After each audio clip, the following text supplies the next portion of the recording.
wa taala.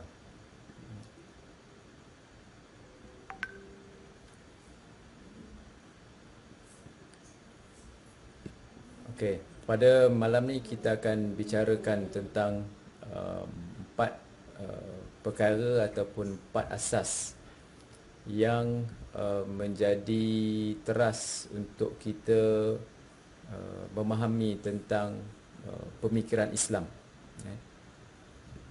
Di mana dalam kita sebagai manusia, kita mungkin banyak perkara yang kita fikirkan, banyak perkara yang kita inginkan dalam hidup.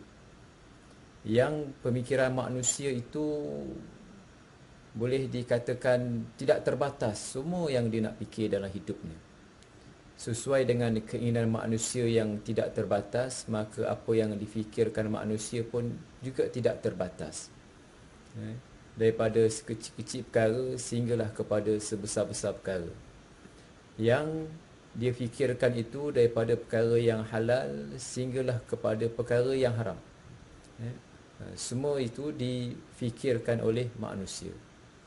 Maka oleh kerana itu, apa yang difikirkan itu kadang-kadang perkara yang betul dan kadang-kadang perkara yang salah.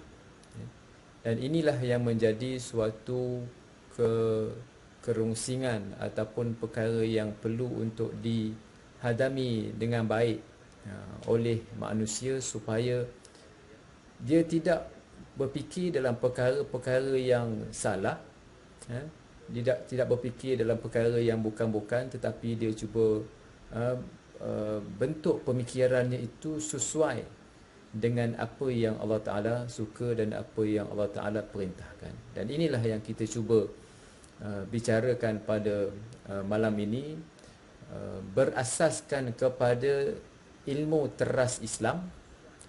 Dan seterusnya kita akan bincangkan 4 konsep dalam memahami pemikiran manusia, iaitu konsep ketuhanan, konsep kemanusiaan, konsep kebahagiaan, konsep kebenaran. Dan seterusnya, bagaimanakah 4 perkara ini kita cuba refleks kepada pemikiran manusia, daripada pemikiran yang sekularisme sehinggalah kepada pemikiran demokrasi. Jadi tuan-tuan sidang, hadirin hadirat yang dirahmati Allah Subhanahu Wa Taala, rakan-rakan maya, apa khabar pada malam ni? Kita harapkan kita dapat sama-sama ikuti dengan baik, dan mudah-mudahan kita dapat memahamilah topik ini dalam siri yang ketiga ini. Saya mulakan pada malam ni dengan membincangkan ilmu teras Islam.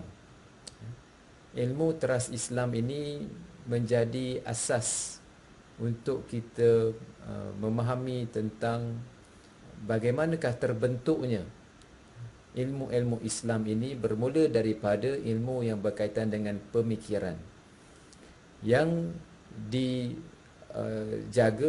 ataupun yang dikawal oleh ilmu akidah. Yang kedua, dalam amal perbuatan manusia dikawal dengan ilmu fiqh. Dan yang ketiga, hubungan baik dengan Allah Ta'ala dan manusia dipelajari dan dikawal dalam ilmu akhlak.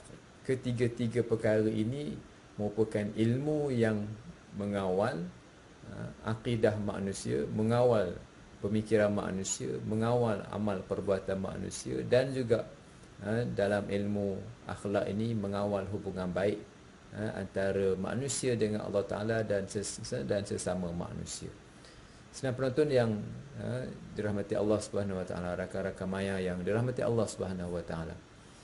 Jadi dalam Islam ini, dia menjaga 3 perkara ini. Apa yang manusia fikir, apa yang manusia buat, dan juga bagaimana manusia seharusnya hubungan dengan Tuhan dan juga dengan dengan sesama manusia. 3 perkara ini merupakan ilmu teras Islam. Ilmu teras Islam. Yang ilmu akidah itu bukanlah sekadar kita membincangkan tentang konsep Tuhan. Biasa orang sebut ilmu akidah ini ilmu yang membincangkan tentang konsep Tuhan. Tapi hakikatnya tuan-tuan yang dirahmati Allah, ilmu akidah ini bukan sekadar ilmu yang membincangkan tentang konsep Tuhan, tetapi juga ilmu yang membincangkan tentang bagaimanakah manusia memahami Tuhan, bagaimanakah manusia memahami dirinya sendiri, bagaimanakah manusia memahami dan berfikir yang betul, persepsinya yang betul tentang alam yang berada di sekelilingnya.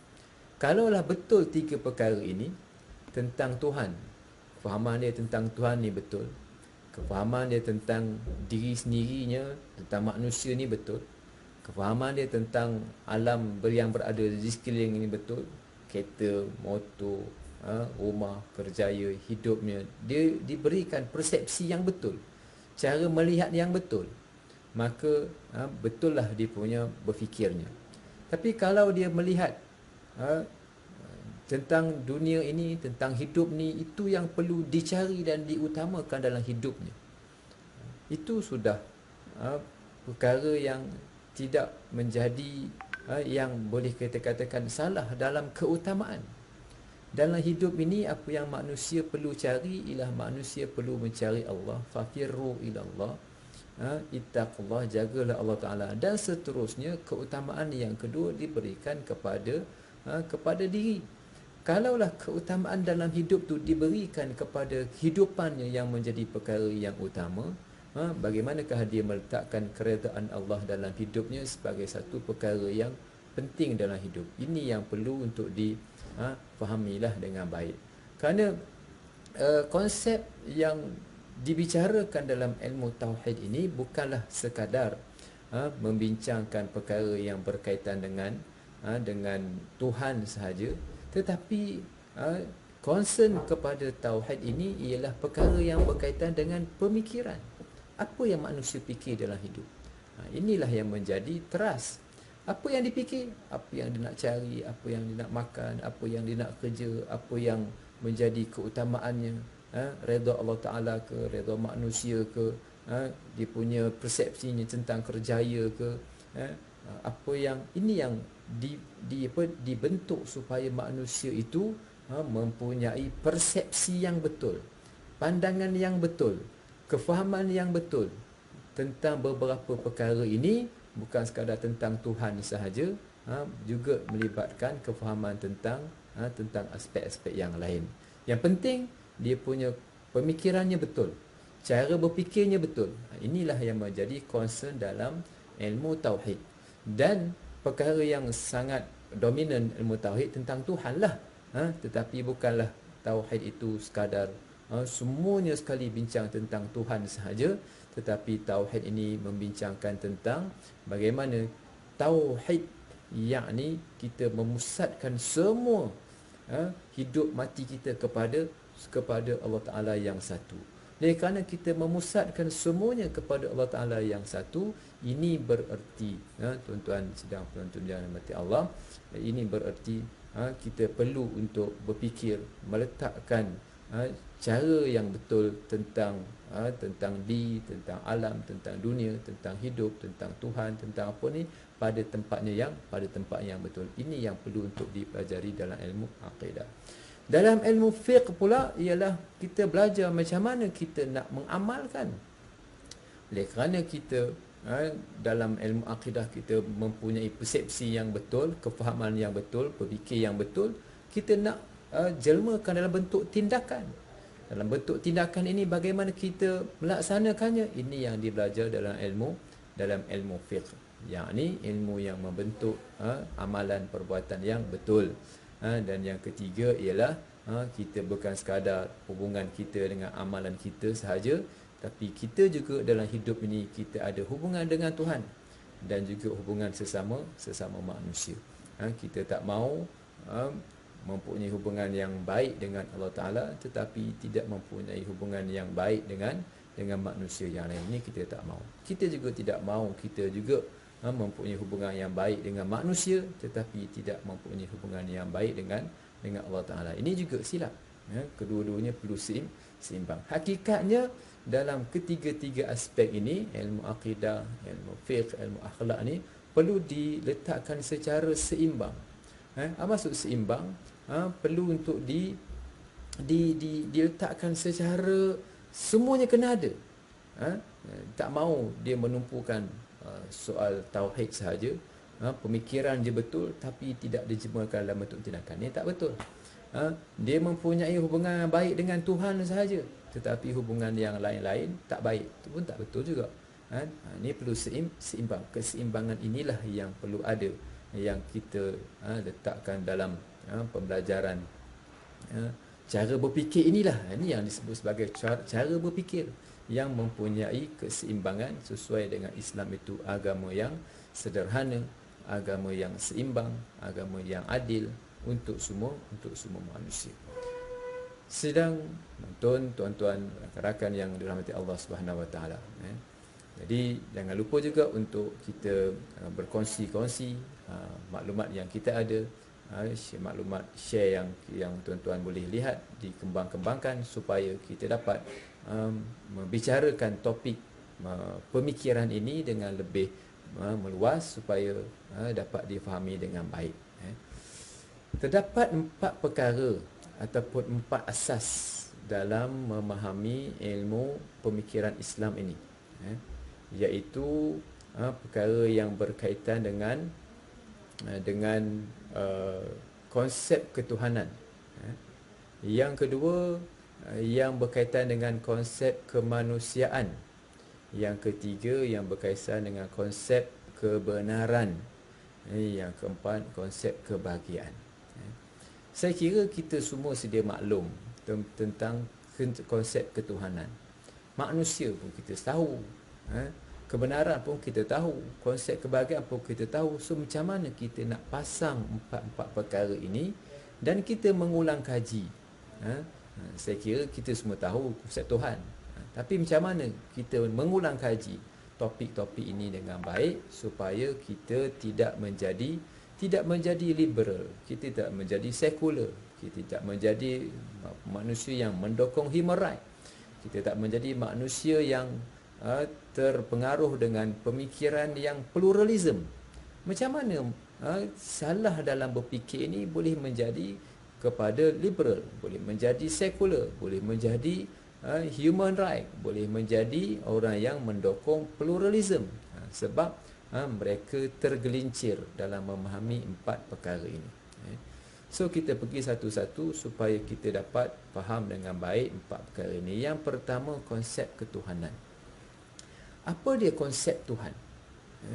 Konsep Tuhan, kita belajar ilmu tauhid, kita belajar ilmu akidah, tapi kadang-kadang mungkin kita terlepas tentang konsep yang kita belajar, itulah konsep Tuhan. Konsep ketuhanan. Konsep ketuhanan ini ialah kita mengakui Allah Ta'ala sebagai Tuhan yang menjadikan manusia. Dan dalam masa yang sama, kita tidak sekadar mengakui Allah Ta'ala sebagai Tuhan yang menjadikan manusia, tetapi kita juga meletakkan sepenuhnya ketaatan dan kepatuhan kita kepada Tuhan. Ini konsep Tuhan. Kita mengakui dia sebagai Tuhan yang menjadikan, dan masa yang sama kita taat dan patuh. Ini yang perkara yang penting, konsep sebagai Tuhan ini. Jadi kenapa perkara ini penting? Kerana yang pertama, mengaku Allah Ta'ala sebagai Tuhan. Kalau tak mengaku sebagai Tuhan, habislah.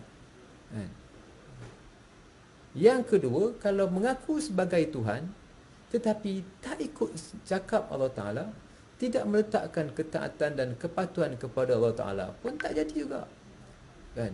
Maka tak ada ertilah dia meletakkan Allah Ta'ala sebagai Tuhan. Sebagai contoh, kalau sebagai manusia, kita ada anak, anak kita ni mengaku kita sebagai ayah. Dia mengaku sebagai ayah, ini adalah ayah saya. Rakan-rakan kita pun, Maya pun kata mengaku ni ayah. Tapi kalaulah kita tidak meletakkan ketaatan kita kepada ayah, ayah suruh kita ambil air, ayah suruh kita tutup pintu, ayah suruh kita begini, kan, kita tidak taat kata-katanya. Malahan sebaliknya, kita juga mengaku yang ada orang lain pun sebagai ayah. Dia mengaku kita sebagai ayah, kemudian dia juga mengaku orang lain sebagai ayah. Jadi pengakuan yang tak ada erti. Yang pertama, tak ada erti. Dia mengaku kita sebagai ayah tapi tak ikut. Apa guna sebagai anak bercakap macam itu? Ini derhaka. Derhaka ni dalam bahasa Al-Quran ini kafir, kan? Ini derhaka sampai tak mengaku ayah, sampai syirik. Ini boleh menjadi syirik, boleh menjadi kafir, kan? Kalau sekadar tak taat sikit-sikit, itu boleh menjadi fasik. Jadi konsep ketuhanan ini, kan, kita mengaku dia sebagai Tuhan dan kita meletakkan ketaatan dan kepatuhan tu kepada Allah Subhanahu Wa Taala. Kenapa? Kerana kita meyakini bahawa ketetapan Allah Ta'ala itu merupakan ketetapan yang terbaik, yang mesti diikuti dan dipertahankan. Ini yang menjadi teras. Kalau kita tidak mengatakan bahawa Allah Ta'ala dan ketetapan Allah Ta'ala, hukum Allah Ta'ala, agama Allah Ta'ala yang terbaik, apa ertinya kita menjadi orang Islam? Allah Ta'ala sebut, inna dina indallah al-Islam. Agama yang diterima di sisi Allah adalah Islam. Orang yang mencari selain daripada Islam ini, selain daripada Allah Ta'ala sebagai Islam, dia ikut agama lain, falan yuqbala minhu, Allah Ta'ala tak terima. Ini bererti bahawa kefahaman kita tentang konsep ketuhanan ini perlu diikuti dengan cara yang betul. Kerana kalau kita salah dalam memahami konsep ketuhanan ini, kita tidak ada rasa untuk meletakkan Islam sebagai satu agama yang terbaik. Cara hidup Islam yang mesti diikuti, bukan sekadar itu, kita mesti mempertahankannya, dan lebih daripada itu, orang yang hidup dan mati untuk mencapai keredaan Allah Subhanahu Wa Taala. Jadi konsep ketuhanan yang perlu difahami ialah bukan sekadar kita bincang Allah Ta'ala itu satu, tetapi yang lebih penting daripada itu, setelah kita mempunyai konsep yang betul tentang Tuhan, tentang kewujudan Allah Ta'ala, kelebihan, sifat kesempurnaan yang ada pada Allah Ta'ala, kita mesti meletakkan rasa taat, patuh. Dan itulah yang kita sebut, inna salati wa nusuki wa mahyaya wa mamati lillahi rabbil alamin. Ini konsep ketuhanan yang perlu untuk difahami dengan baik. Okey. Jadi oleh kerana itulah kita dapat melihat dalam Al-Quran bagaimana Allah Ta'ala menyebut dalam Al-Quran tentang kejadian langit dan bumi, kan, kejadian alam ini, kejadian langit yang cukup hebat, kejadian manusia yang Allah Ta'ala jadikan dalam bentuk yang terbaik, ahsani taqwim, dan Allah Ta'ala jadikan manusia daripada air mani, daripada peringkat-peringkat sehinggalah lahir yang baik. Semua itu adalah bentuk yang meletakkan kekuasaan yang tinggi kepada Tuhan, kan? Bila kita meletakkan Allah Ta'ala sangat hebat di sisi Allah Ta'ala, maka kita manusia ni kerdil lah, kan? Malahan kita manusia ni pun, apa yang terdapat dalam badan kita, yang terdapat dalam fizikal kita, terdapat dalam tangan pun semua ni, kan, semua ni, kan, kita sebahagian besar daripada apa yang ada dalam diri kita ni di luar kawalan kita. Di luar kawalan kita, kan? Perjalanan darah, kita kawal tak perjalanan darah, kan? Semua ni sistem yang Allah Ta'ala telah jadikan dalam badan kita. Bagaimana kerdipan mata, bagaimana mata tu, mata ada kanta mata kecil dan besar, kan? Bila cahaya banyak dia kecil, bila cahaya sikit dia besar. Siapa yang kawal? Kita tak kawal. Sistem dalam badan kita yang mengawal perkara berkenaan. Begitu juga gerak nadi, everything yang dalam badan kita dikawal oleh sistem. Yang luaran ni kita angkat tangan tu mungkin kita lah yang kita angkat, tetapi lebih daripada itu, dalam badan kita ini dikawal sistemnya oleh Allah Ta'ala. Kita tunduk kepada sistem yang Allah Ta'ala jadikan kepada kita.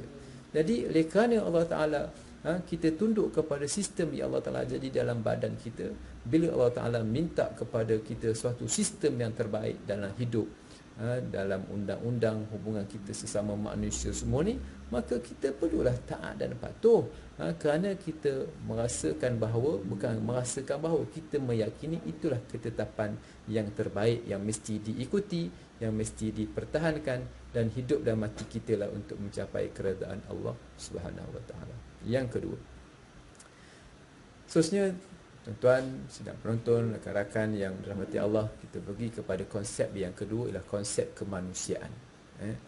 Dalam konsep kemanusiaan ini, kita dapat melihat dan menyedari hakikat diri kita. Tadi kita bincang Allah Ta'ala tempat yang kita kena taat, yang kita kena patuh. Kita tengok kita konsep kita manusia. Kita manusia ni, siapakah manusia? Kita makhluk. Kita makhluk. Tapi walaupun kita makhluk, yang pertama Allah Ta'ala sebut diciptakan dalam bentuk yang terbaik. Laqad khalaqnal insana fi ahsani taqwim. Dalam bentuk yang terbaik. Tetapi dalam masa yang sama, radadnahu asfala safilin, dan kami tundukkannya kepada, letakkannya kepada tempat yang paling rendah. Kerana kita melihat dalam banyak ayat Quran, manusia penuh dengan sifat kelemahan. Manusia ini penuh dengan sifat kelemahan. Kelemahan tentang mana? Dia tengok dalam ayat Quran. Ini disebut dalam banyak ayat Quran, tuan-tuan. Kita ambil dalam ayat yang dalam surah Juz'u Amma lah. Sebagai contoh, Allah Ta'ala sebut, wal asri innal insana lafi khusrin, demi manusia. Manusia berada dalam kerugian. Demi masa, manusia berada dalam kerugian. Maknanya, manusia ni mula rugi. Illal ladzina amanu wa amilus solihat, melainkan orang yang beramal dan beramal soleh. Kemudian kita tengok juga dalam ayat yang lain, Allah Ta'ala sebut, laqad innal insana li rabbih lakanud, manusia ni sangat degil dengan Tuhannya. Begitu juga dengan ayat yang lain dalam surah-surah yang lain yang menceritakan tentang bagaimana manusia ini ada yang kedekut, la zalumun kafar, manusia yang zalim, manusia yang kedekut, manusia yang bakhil, manusia yang tidak bersyukur, macam-macam lah sifat-sifat kelemahan yang Allah Ta'ala highlightkan kepada kita sebagai manusia. Maka oleh kerana itu, kita meletakkan bahawa manusia ni lemah. Lemahnya manusia perlu kepada Tuhan, tempat untuk dia berpaut. Kalau manusia rasa dia kuat, manusia dia rasa dia hebat, manusia dia rasa dia ada power, manusia macam-macam lah yang manusia rasa, menyebabkan manusia akan tak berasa bertuhan. Tak berasa bertuhan. Kalau manusia itu rasa lemah dalam hidupnya, dia rasa ada kekurangan, dia ada rasa macam-macam lah yang dalam hidupnya, maka dia akan rasa bertuhan, dia akan bergantung kepada Tuhan. Jadi sebab itu lagi kita ada kelemahan-kelemahan ini yang menyedarkan kita tentang hakikat diri, hakikat kita yang dipenuhi dengan kelemahan-kelemahan ini yang perlu untuk difahami dengan baik. Sekiranya kita sedar tentang hakikat diri, barulah kita akan menyedari keperluan dan kebergantungan kita dengan Allah Subhanahu Wa Taala. Jadi kalau kita ada dengarlah, sesiapa yang kenal diri, maka dia akan kenal Tuhannya. Man arafa nafsahu, siapa yang kenal diri,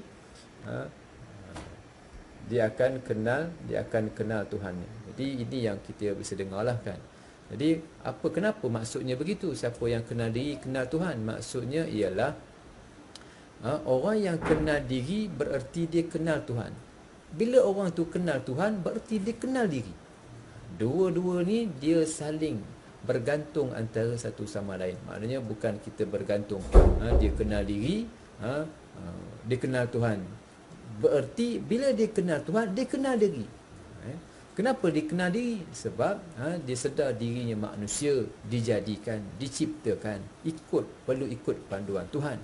Jadi bila dia perlu ikut panduan Tuhan, bererti dia bukanlah yang menentukan segala-galanya dalam hidup. Dengan demikian itulah bila manusia ada rasa apa yang dipikirkan itu, dia tengok ini sesuai tak dengan apa yang Allah Ta'ala sebut, ini sesuai tak apa yang Allah Ta'ala perintah, ini sesuai tak dengan apa yang disebutkan dalam Quran. Jadi kalau bertentangan dengan Quran, maka tentunya apa yang dipikirkan baik oleh di sisi manusia itu, maka bila bertentangan dengan Al-Quran, automatik tak baik. Sebab bertentangan dengan Al-Quran. Allah Ta'ala suruh dia zakat. Dia cakap, zakat ni buat apa? Sebab zakat kena keluar duit. Kan? Riba ni logiknya bagus. Sebab apa? Sebab boleh dapat duit. Kan? Zakat, tuan-tuan, kita simpan duit. Bila kita simpan duit 100,000, lama-lama setiap tahun kita keluar 2.5%, keluar. Habis tak habiskan duit? Habislah duit. Kan? Sikit-sikit habis. Ini bererti bahawa kalau kita ada duit, kita bayar zakat, kan, lama-lama kelamaan duit kita akan habis. Tetapi kalau orang yang mempunyai yang riba, kan, dia bagi pinjam duit dekat orang lain. Bila bagi pinjam duit dekat orang lain, maka duit dia akan bertambah. Kan? Bagus tak bagus? Logik akal kita kata bagus. Sebab dia membawa kepada pertambahan duit. Zakat tak bagus. Tetapi oleh kerana dia bertentangan dengan Quran, bertentangan dengan hadis Nabi, apa yang difikirkan oleh akal manusia itu macam bagus, hakikatnya tak bagus. Tak bagus. Itu contoh yang paling mudah. Kalau kita tengok yang contoh-contoh yang lain, banyak contoh yang kita merasakan bahawa apa yang difikirkan baik oleh manusia itu, kan, tetapi bila bertentangan dengan Al-Quran, maka perkara itu tidak baik. Dan inilah proses, inilah yang perlu untuk difahami dan kita ikut apa yang Allah Ta'ala suruh, yang akhirnya kita menyedari hakikat kelemahan yang ada dalam diri manusia. Kelemahan inilah yang akhirnya menyebabkan kita rasa pasrah, tawakal, khusyuk, kita tunduk, kita patuh, dan inilah matlamat daripada perhambaan. Kalau kita gagal dalam memahami konsep kemanusiaan ini yang penuh dengan kelemahan, yang penuh dengan kekurangan ini, menyebabkan kita akan berlagak jadi Tuhan. Sebab itulah sifat yang ada pada iblis yang merupakan ikon, kita sebut ikon lah, kepada orang yang jahat ini, dia sifat dia besar diri. Aba wastakbar, besar diri. Begitu juga dengan pemerintah yang lain yang Allah Ta'ala sebut dalam Quran, Fir'aun, Haman, dan juga Namrud, dan juga pemimpin-pemimpin dari kalangan orang kafir, mempunyai besar diri. Yang paling Allah Ta'ala, yang Nabi sebut tentang besar diri ini, al-kibru batarul haqqi, besar diri dah dia menolak kebenaran, wa ghamtin nas, dan merendahkan manusia. Dan inilah konsep yang kita perlu jelas dan faham tentang konsep manusia. Kemudian yang ketiga, tuan-tuan sidang penonton, rakan-rakan yang dirahmati Allah Ta'ala, ialah konsep kebenaran. Jadi konsep kebenaran ini kita perlu jelas bahawa benda yang betul ini, kita sebahagian diambil daripada 4 perkara. Konsep kebenaran ni diambil daripada 4 perkara. Sama ada daripada akal, sama ada daripada sains, sama ada daripada pengalaman, sama ada daripada perkhabaran. Macam mana? Ya, ada sebahagian benda ni kita boleh fikir dengan akal manusia, tapi bukan semua. Sebab akal ada limitasinya. Dalam berkaitan yang dengan perkara yang boleh dipikirkan, kita fikir. Contohnya, tuan-tuan, contohnya bila kita melihat, mereka logik akal lah. Bila kita melihat satu tempat di atas simen, di atas simen itu adanya tapak kaki, adanya bekas tapak kaki. Di atas simen tu nampak bertapak kaki yang basah, contohlah. Maka akal kita fikir, akal kita fikir berdasarkan kepada bukti itu. Apa akal kita kata? Oh, ada orang lalu. Tapak kaki apa? Tapak kaki manusia, mesti ada orang lalu. Takkanlah harimau lalu, takkanlah kucing, tapak kaki ni, tapak kaki manusia. Itu akal kita yang waras berfikir. Kita boleh ambil kesimpulan daripada situ berdasarkan kepada fakta dan bukti yang ada, kita keluarkan ilmu. Akal boleh sebagai sumber, tapi bukan semua perkara sebagai sumber. Sains, sains ini berdasarkan kepada bukti yang empirical. Bukti empirical. Sains ini kita membuat uji kaji yang tertentu, membuat uji kaji, membuat pemerhatian yang akhirnya melahirkan teori sains. Sains ini ada juga limitasinya, bukan semua kita boleh pegang kepada sains. Sains ini dia mengkaji perkara yang telah lalu. Perkara yang telah lalu. Apa perkara yang telah lalu? Kan? Sebab sains ni berasaskan kepada uji kaji. Akal berdasarkan kepada bukti yang dia boleh fikirkan lah. Banyak perkara yang tak dapat dipikirkan. Banyak perkara yang tak dapat dipikirkan ni bukan bermakna perkara itu tak logik, bukan perkara itu tak betul. Tapi akal yang terhad itu yang tak dapat berfikir. Sains pun ada limitasinya. Sains tidak bercakap dalam perkara, tidak confirm dalam perkara yang akan datang. Hari-hari memanglah, kita ambil contoh matahari terbit daripada timur ke barat hari-hari. Apakah mesti sampai tak habis-habis matahari akan terbit daripada timur ke barat? Tak, satu masa nanti akan berlakunya terbalik, akan berlakunya kiamat. Jadi perkara yang berkaitan dengan perkara yang akan datang, kita menerima sains sebagai mungkin ramalan yang kita boleh dengar, tapi nak percaya sepenuhnya, kan? Tengok kepada aspek apa. Tetapi sains ni dia bercakap pada perkara yang lalu. Pengalaman boleh kita pergi, kita rasa gula, oh manis, pengalaman dia manis. Dan orang lain pengalaman tak berapa manis. Pengalaman masing-masing ada benarnya dan ada juga dia punya limitasinya. Perkhabaran, dalam perkhabaran ini yang diambil daripada Quran. Perkhabaran ni kita percaya orang khabar, orang beritahu. Kita bagi orang bagi tahu, oh ada aksiden dekat jalan sana. Kita nampak, kita tak nampak. Kita percaya. Kenapa kita percaya? Sebab yang beritahu tu orang yang kita percaya. Kan? Perkhabaran daripada Quran. Ini yang kita nak bincangkan tentang konsep kebenaran. Allah Ta'ala menjadikan Al-Quran sebagai panduan untuk manusia hidup di atas muka bumi ini. Daripada menjawab 3 persoalan utama. Daripada mana kita datang, apa kita kena buat, dan ke mana kita nak pergi. Ini semua ini, persoalan ini dijawab dalam Al-Quranul Karim. Oleh kerana itu, dalam memahami perkara ini, kita percaya kerana apa? Sumber Al-Quran itu sumber yang otentik, sumber yang dipercayai daripada Quran. Sebab Al-Quran ini merupakan kitab mukjizat.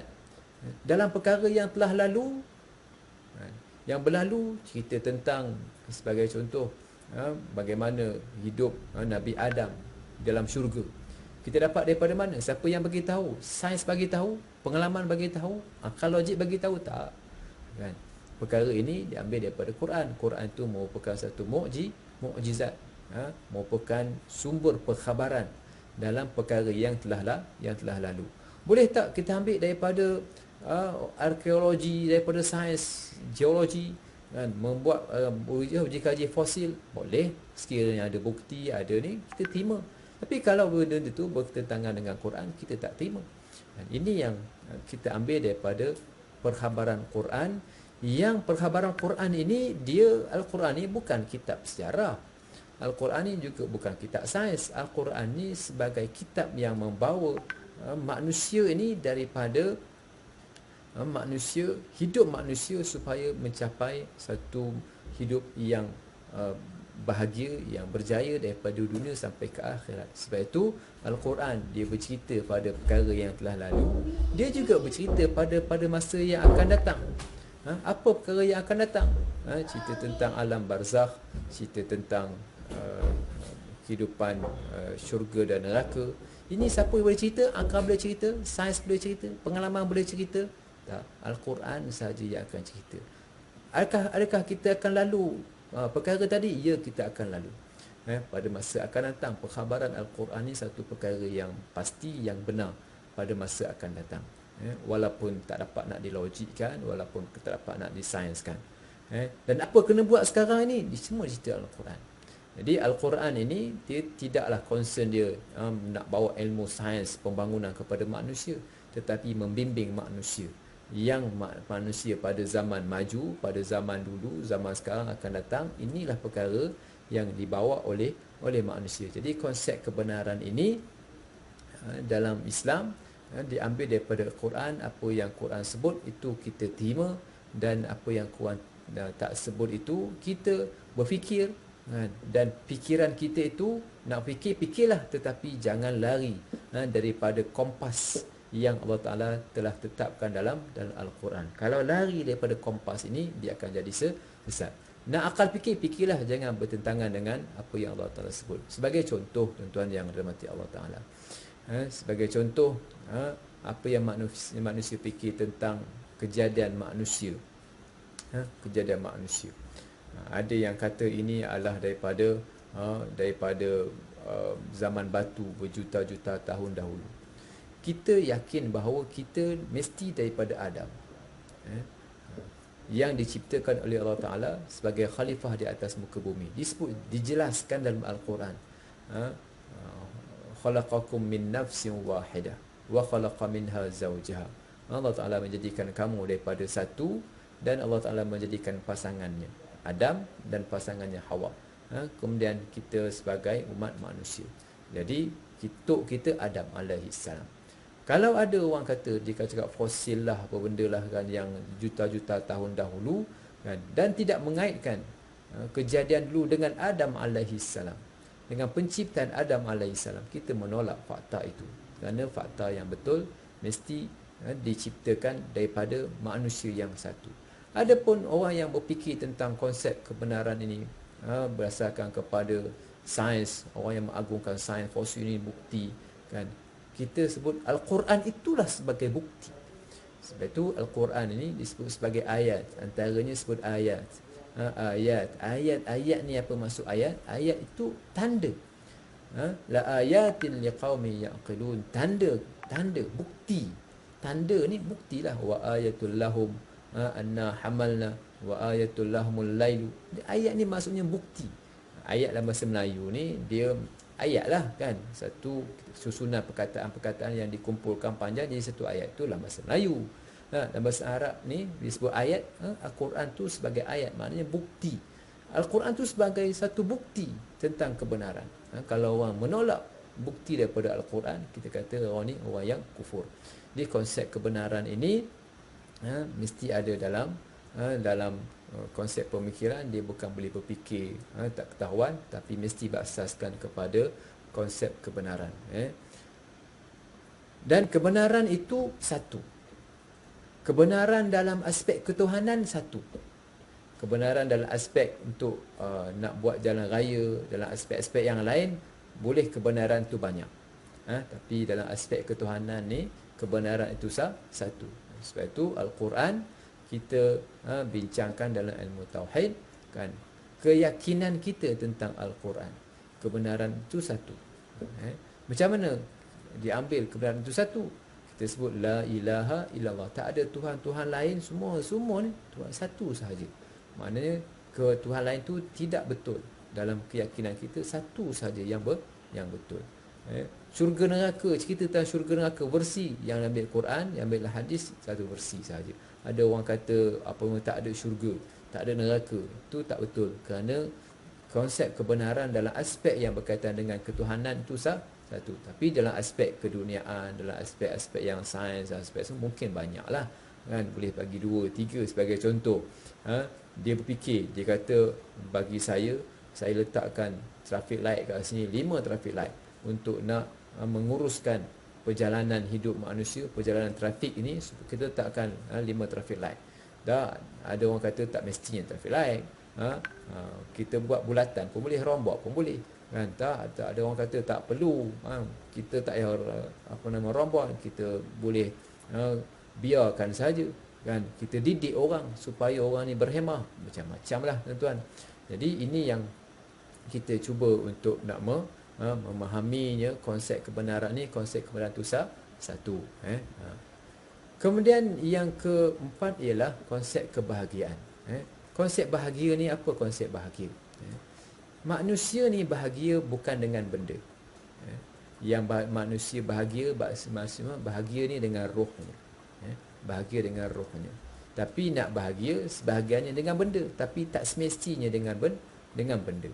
Jadi ini yang kita perlu jelas tentang perkara ini, kerana konsep bahagia ni dia berkait dengan keinginan manusia. Keinginan manusia ni tak terbatas. Keinginan manusia tak terbatas. Dia fikir macam-macam yang dipikir dalam hidup. Keinginan manusia tak terbatas. Kalaulah dia ikutkan semua keinginan manusia, bukan bahagia, dia akan membawa kepada kehancuran.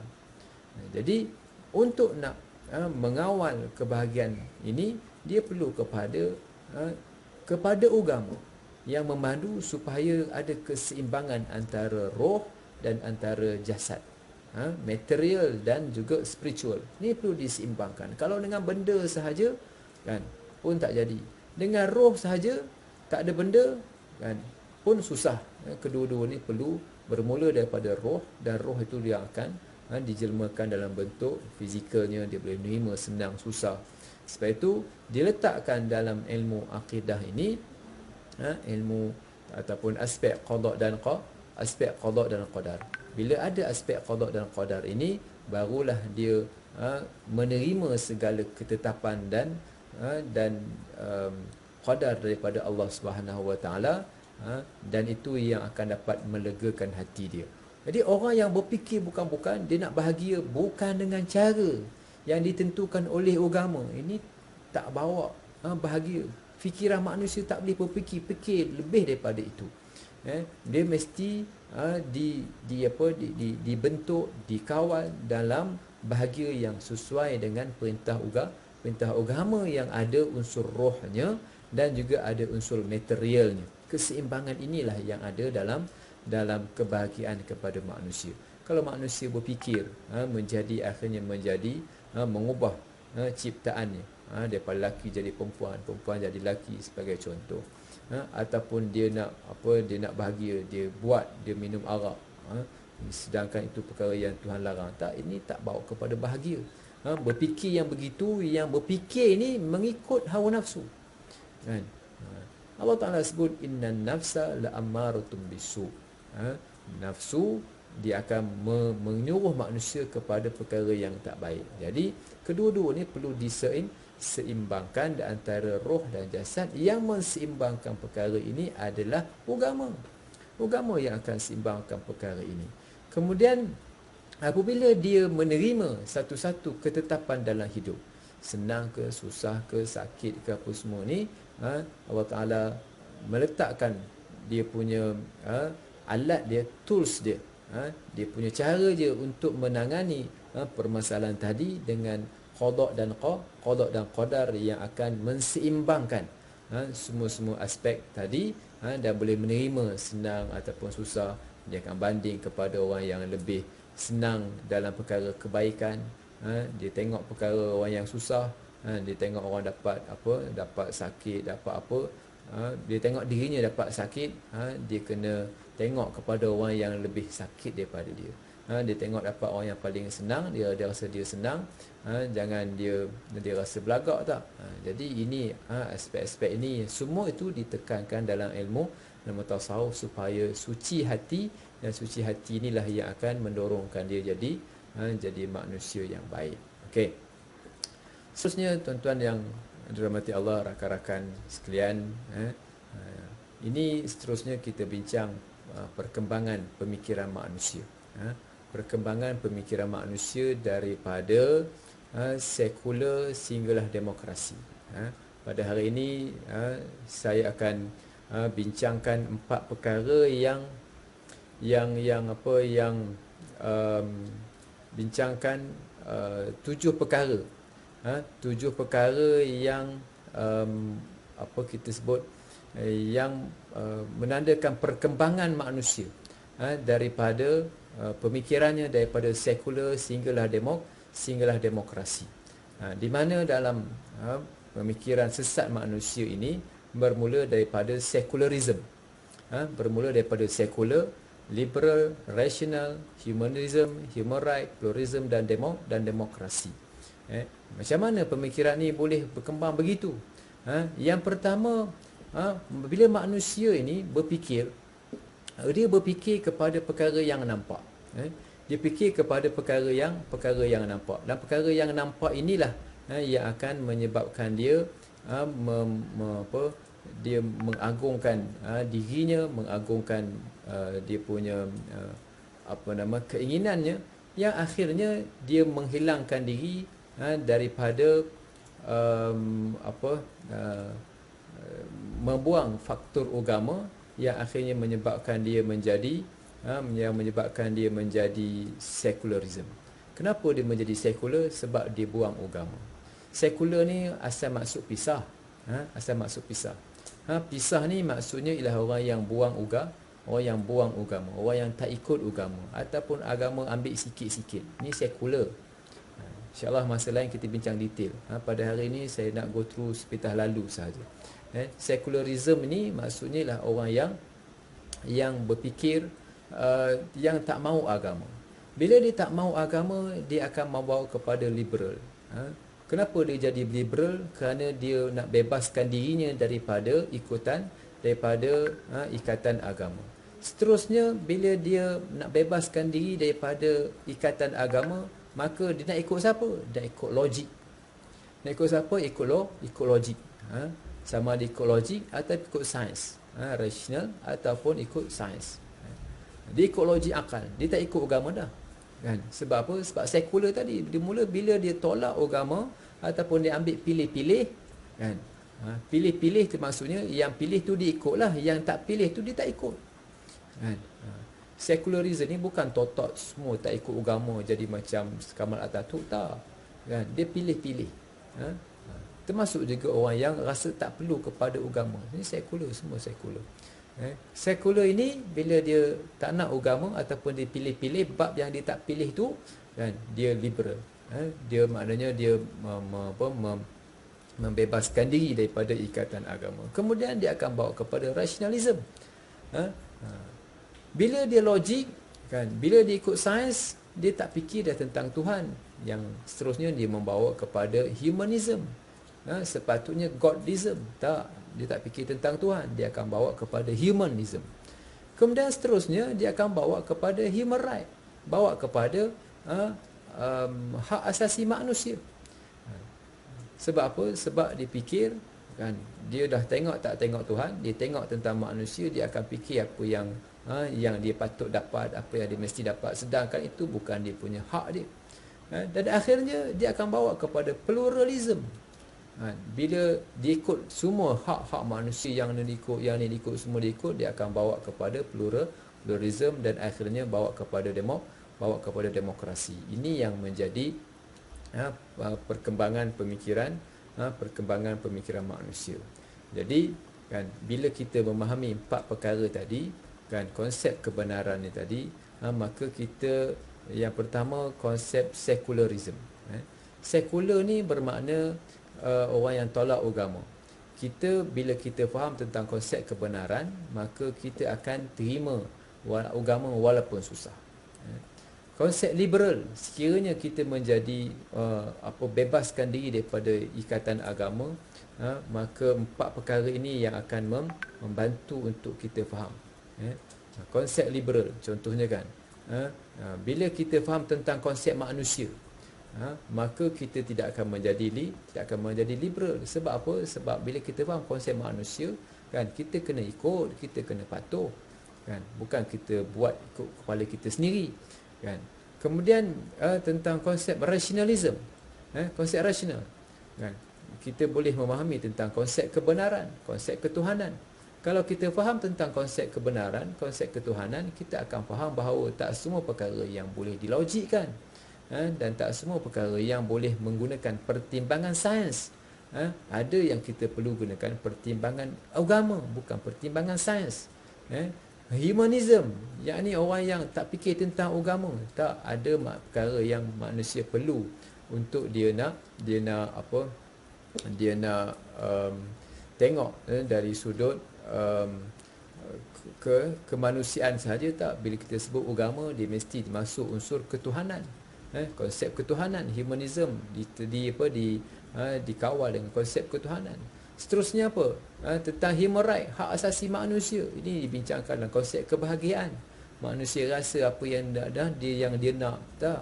Ada konsep kebahagiaan dalam Islam yang perlu diteraskan kepada agama dan juga kepada roh.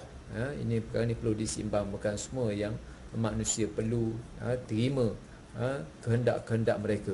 Nak cari bahagia kena ikut agama. Sebab bila manusia kata ini hak saya, siapakah yang menentu hak? Siapakah yang menentukan hak?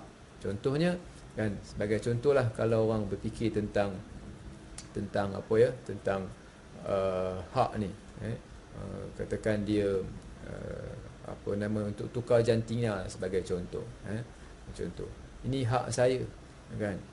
Kita kata macam mana kita nak menentukan hak dia dan bukan hak dia? Kalau tak diikut agama yang akan memandu untuk menentukan manakah hak yang betul dan juga manakah hak yang salah. Begitu juga tentang pluralism. Anggap kebenaran itu semua sama. Tak, kita kena faham konsep kebenaran.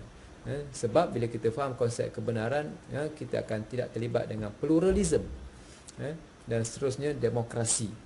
Demokrasi. Kita faham tentang demokrasi, kita faham bagaimana cara untuk memahami, untuk menentukan kebenaran. Sebab dia punya demokrasi ini ialah menentukan kebenaran berdasarkan kepada suara ramai. Jadi kalau kita menggunakan suara ramai ni sebagai satu ukuran dia, maka ini akan membawa kepada masalah lah.